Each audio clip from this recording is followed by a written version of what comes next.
The Mountains Test by Alexander Alganaz. Illustration by Victor Manuel Liza Moreno. Please, Doreen, must we go through with this? A bit of rock climbing is hardly a challenge for the Castroville kid. Doreen imagined her mentee thrusting his chest out proudly, thumb pressed triumphantly above his heart as he blustered several feet below her. She smiled to herself and pushed her piston puncher into the mountainside, activating the gadget with a press of her low left thumb. Ka-clank. Perhaps, but it is custom among the tribes for a Yavnii to administer a test to every hopeful Brekkai, wanting to undergo the test of the mountain, and I am afraid that not even I have the authority to make exceptions to Shabhad tradition. Not even for the Castroville kid. See, you say that, but I can hear your grin. Velloro replied sullenly. I know not what you mean. Doreen grinned again.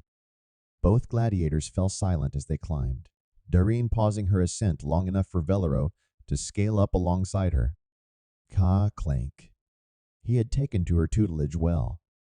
Kay's cliffside was grueling even for an expert, 22 miles long and comprised of thin basalt overtop stronger metamorphic stone.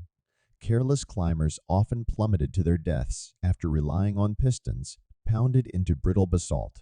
One of the many roles of a Yavnii was to ensure their Breknai did not succumb to such a fate. Velloro had learned Doreen's lessons well thus far, scaling around several patches of basalt she had left in his path as a test. Ka-clank. Velloro's concentration reminded Doreen of when she first met the headstrong lashunta in the ring at Arl's Vataratech Coliseum. They were competing in the Icon's Grand Brawl, and he was favored to win. The young man was a crowd pleaser on a 7-match winning streak. He was good, but not good enough. Darren scrubbed the floor with her future friend's face. Literally. Nevertheless, there had been a spark within Velloro, a spark that intrigued her. The second time she knocked him down, or perhaps the third, he clambered to his feet with a bruised antenna and a few chipped teeth, wiped fresh blood from his lip, and grinned.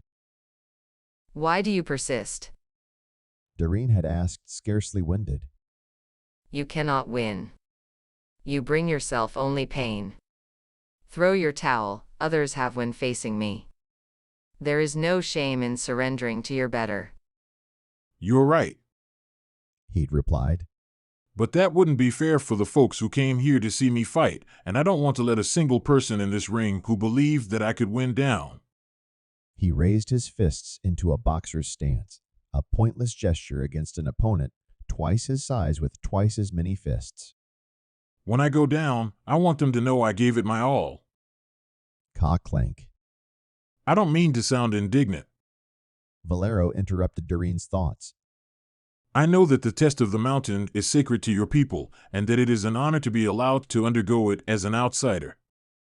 Doreen raised an eyebrow. But Velloro took a breath.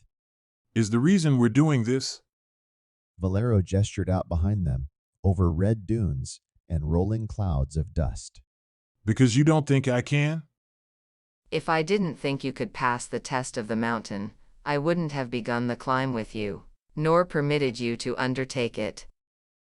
Doreen's voice was gentle, but her statement absolute. The mountain is sacred to my people. We do not tolerate bloodshed on Ka. To send one who is unprepared up the mountain is as shameful as slaying one's enemies at its base. Velloro's expression softened slightly. Thanks. Do not speak of it. You don't want your throat to dry from the ascent. Velloro blinked, then burst out laughing. I don't understand what you find so funny about that. You'll have 20 miles left when we've reached the end of our shared path. Velloro kept laughing for a minute, wiping tears from his eyes. Thanks, Doreen. You're Ka-kun. Doreen gave herself no time for thinking. Before the sound of shattering basalt reached her ears, before Ka itself folded like a withered tumble fern in a windstorm, she whipped around to where Velloro was climbing, even as his cliffside shifted downward, a cascade of metamorphic stone tearing free from Kay and tumbling towards the ground. Below, Velloro screamed as he fell, but Darren plucked him from the air like a corpse heron snatching a leaping spookfish out from the Irkonian Sea. Doreen didn't speak Isoki, but she had spent enough time around ratfolk gladiators at Vitaritek to recognize the lashunta lambasting the situation with at least 6 of the 14 different Isoki swears that she knew. Hold on, Velloro. Climbing down wasn't an option. A rock slide was imminent, and the best place to be during a rock slide was above it. Velloro was much smaller than she and less experienced at climbing. He would only slow them down. She could climb faster with all 4 of her muscled arms free anyway. There was only one option remaining. Hoisting the Castrovel kid onto her shoulders like a mother giving a youngling a back ride, she placed the much smaller lashunta onto her shoulders and started climbing as fast as she could, giving only the barest of warnings. Hold tight.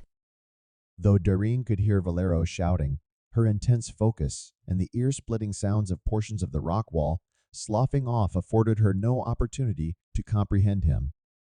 She climbed as quick as her body would allow, muscles aching and flaring as she abandoned her piston punch and climbed barehanded.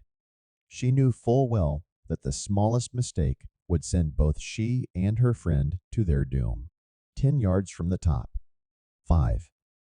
She was going to make it. She and Velloro were going to make it. Then her world shook as shadow overtook her vision.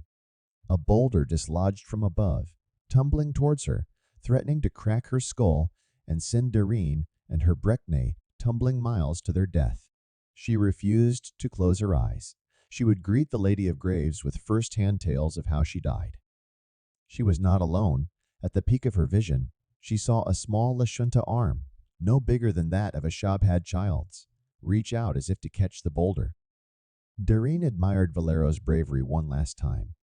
The boulder collided with Velloro, and for a moment it was like watching a diver plunge into a serene pool. Velloro's hand, then his arm, and then both their bodies plunged into the boulder. Was it just an illusion? Fine dust covered Doreen as the boulder passed through her. From within, she watched the metamorphic rock splinter and crack in flight, first into smaller boulders, then into stone and pebbles, and finally into dust. The boulder never touched them. It dissolved before it even struck the Castrovel kid's hand. Doreen was stunned at first, but with safety just a few yards above, and Kay continuing to shake and splinter, the feeling passed quickly as she bellowed at her peculiar friend. That, Velloro. Keep doing that.